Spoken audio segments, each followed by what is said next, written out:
ये है तिल की बर्फी, बिल्कुल डिफरेंट और इजी रेसिपी, कुछ खास इंग्रेडिएंट्स के साथ। तिल में calcium, vitamin E, vitamin B जैसे कई न्यूट्रिएंट्स होते हैं, जो कि हार्ट, हेयर, स्किन, बोन्स सबके लिए जरूरी हैं।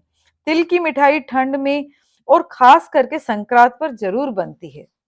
200 ग्राम मैंने लिए हैं यहाँ पर सफेद तिल, जो कि करीबन 1 कटोरी के बराबर हैं। इन्हें मीडियम आंच पर एक कढ़ाई में हमें कम से कम 5 से 7 मिनट ड्राई रोस्ट करना है। इनका हल्का सा कलर चेंज हो जाए तब इनको ठंडे करने के लिए हम प्लेट में रख देंगे। फिर मैंने उसी कढ़ाई में 1 बड़ा चम्मच घी का डाला है और उसमें डाले हैं करीबन 25 ग्राम मखाने। मखाने लाइट वेट होते हैं, इसलिए बड़े वाले बाउल में आपको ज्यादा लग रहे होंगे। इन्हें धीमी आंच पर अच्छे से भून लेंगे। इन्हें हमें कम से कम 10 से 12 मिनट भूनना है। जब इस तरह से क्रिस्पी हो जाएं तब इन्हें भी ठंडा करने रख देंगे। थोड़ा ठंडा होने के बाद इन्हें मिक्सर में डाल करके हम अच्छे से पीस लेंगे। क्योंकि हमने इसमें घी डाला है, इसलिए आपको थोड़े से ये चिपचिपे से लगेंगे। इसमें हम डालेंगे करीबन 25 ग्राम मिश्री और मिश्री के साथ फिर से एक बार इसको पीस लेंगे। अब जो मिश्री का एक एक दाना हल्का सा इसमें हमें खाने के वक्त लगेगा, उससे इसका टेस्ट बहुत ही अच्छा आएगा। बस इसे एक साइड हम रख देंगे। अब इसी मिक्सर में हम तिल डाल देंगे। थोड़े से तिल हम बचा लेंगे और तिल को हमें इस तरह से पीसना है, आप ध्यान से देखिएगा। हमें पल्स रेट पे तिल पीसने हैं, वो भी इस तरह से 2 सेकंड पीस के रोकना है, 2 सेकंड पीस के रोकना है, ऐसे 3-4 बार करना है। अब उसी कढ़ाई में हम डालेंगे 200 ml दूध और 100 ग्राम मिल्क पाउडर। थोड़ा कम ज्यादा रेशियो होगा तो चल सकता है। आप चाहें तो यहाँ पर मावा भी डाल सकते हैं। पहले हमने यहाँ पर गैस ऑन नहीं किया है। दूध और मिल्क पाउडर को बहुत अच्छे से हम मिक्स कर देंगे ताकि इसमें लम्प्स ना रहें। फिर इसी में हम डालेंगे पीसे हुए तिल और जो हमने साबुत तिल थोड़े बचाए थे वो भी हम इसमें डाल देंगे और इन सब चीजों को भी पहले हम मिक्स कर लेंगे अच्छे से। जब सभी चीजें अच्छे से मिक्स हो जाए फिर हमें गैस ऑन करना है। बहुत ही इजी रेसिपी है, बहुत फटाफट बनकर के तैयार हो जाती है। शुरू में हम कम से कम 2 मिनट के लिए गैस थोड़ा सा बढ़ा के रखेंगे ताकि थोड़ी हमारी कढ़ाई और सब सामान गर्म हो जाए। उसके बाद हमें लो फ्लेम पर ही इसको पकाना है। बहुत जल्दी ये इस तरह से गाढ़ा होने लगेगा। अगर आप मिल्क पाउडर की जगह मावा यूज करते हैं तब भी इन तिल को आप शुरू में कम से कम 100 ml दूध के अंदर पकाइए थोड़ा। उसके बाद आप इसमें मावा डालिए। देखिए काफी ये गाढ़ा हो गया है। अब इसमें फ्लेवर के लिए हम डालेंगे यहाँ पर इलायची पाउडर और 1 बड़ा चम्मच में डाल रही हूँ उसमें प्योर घी, शुद्ध घी। देखिए आप अगर मावे के साथ ये मिठाई बना रहे हैं तो आपको इसमें वापस से घी डालने की जरूरत नहीं है, क्योंकि मावे में ऐसे ही थोड़ी चिकनास होती है। अब हम इसे बहुत अच्छे से मिक्स करेंगे और बहुत अच्छे से इसे ड्राई करेंगे। देखिए कढ़ाई की साइड से छोड़ने लगा है, काफी कुछ ड्राई हो गया है।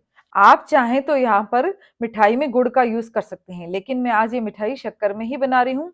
करीबन 150 ग्राम मैंने यहाँ पर शक्कर ली है। आंच हमने धीमी रखी है।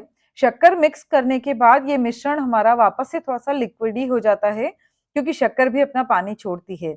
लेकिन हमें वापस से ही इसको बहुत अच्छे से ड्राई करना है।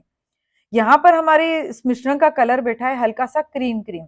इसके ऊपर हम लेयरिंग करेंगे उसी मखाने के मिक्सचर से, जो उसका कलर भी है क्रीम। इसलिए हम इस मिठाई के मिक्सचर को एक प्यारा सा कलर और फ्लेवर देंगे। मैं यहाँ पे 20-25 धागे ले रही हूँ सेफ्रॉन के, यानी कि केसर के, और इनको हल्का सा मैं पीस लूंगी। हल्का सा पीसने से इसमें से बहुत अच्छा प्यारा कलर निकलता है और उससे मिठाई का कलर बहुत अच्छा हो जाएगा। या तो शुरू में दूध बॉईल करने में ही हम केसर डाल दें, या फिर इस तरह से हल्का सा इसको पीस करके फिर हम केसर डालें। पीस करके डालने से केसर का बड़ा प्यारा सा कलर मिठाई में आएगा। हमें फ्लेवर के साथ साथ में कलर भी चाहिए, इसलिए मैं यहाँ केसर को थोड़ा पीस के डाल रही हूँ। देखिए कितना प्यारा सा कलर आ गया है इस बेस के अंदर, येलो कलर आप देख पा रहे होंगे। इसके पहले भी हमने संक्रांत स्पेशल तिल के लड्डू की रेसिपी डाली है, जिसको कि आप लोगों ने बहुत अच्छा प्यार दिया है। हम उसका लिंक भी डिस्क्रिप्शन में आपको दे देंगे। इस मिक्सचर को हम बहुत अच्छे से ड्राई करेंगे। साइड्स बिल्कुल अच्छे से छोड़ने लगे तब तक हमें ड्राई करना है, तभी ये मिठाई एकदम क्रिस्पी बनकर के तैयार होगी। मिठाई को सेट करने के लिए मैंने यहाँ पर सिलिकॉन की ट्रे का यूज किया है। आप चाहें तो घर की किसी भी थाली में भी ये मिठाई जमा सकते हैं। मैंने एक बटर पेपर उसमें रख करके उसे ग्रीस कर लिया है ताकि निकालने में हमें बिल्कुल आसानी रहे। सारी मिक्सचर हमने इसमें डाल दिया, उसको अच्छे से स्पेचुला की मदद से हम लेवल कर लेंगे और फिर इसके ऊपर हम डालेंगे हमारा प्यारा सा मखाने का मिक्सचर, जो हमने मखाने सेक करके घी में और उसका मिश्री के साथ मिक्सचर बना के रखा था, उसको इसके ऊपर डालेंगे। आप चाहें तो पहले मखाने के मिक्सचर को ट्रे के अंदर बिछा लें उसके बाद ऊपर से वो मिठाई डालें, उससे भी बहुत अच्छा सेट होके तैयार होगी। अगर आप इसे ऊपर से डालते हैं तो उसे स्पैचुला की मदद से हमें काफ़ी कुछ अच्छे से प्रेस करना है, तभी वो मिठाई के अंदर अच्छे से सेट होगी जा कर के। और इसके ऊपर अब हम डालेंगे पिस्ते का चूरा। पिस्ते को हल्का-सा ड्राई रोस्ट करके आप इस तरह से दरदरा कूट लीजिए। इसे आप मिक्सर में बिल्कुल नहीं पीसिए और खूब सारा पिस्ता, जितना आप चाहें इसके ऊपर डालें तो उससे इसका टेस्ट बहुत अच्छा आएगा। इस तरह से पिस्ते के चूरों को भी मैंने सेट कर दिया और 2 घंटे के लिए छोड़ दिया था। देखिए कितनी बढ़िया इसके अंदर मिठाई बन कर के तैयार हुई है। अब इसे हम मनचाहे पीसेस में काट लेंगे। बिल्कुल बढ़िया हमारी सेट होकर के तैयार हो गई ये मिठाई। कितनी फटाफट बन कर के तैयार हो गई और कितने हेल्दी इंग्रेडिएंट्स इसमें डले हुए हैं। अगर आपको हमारी ये रेसिपी पसंद आ रही हो तो प्लीज इसे लाइक और शेयर करके, और अगर आप चैनल पर नए हैं तो चैनल को सब्सक्राइब जरूर कीजिए। चलिए फिर जल्दी ही मिलते हैं हम एक और बढ़िया रेसिपी के साथ नए वीडियो में। Thank you.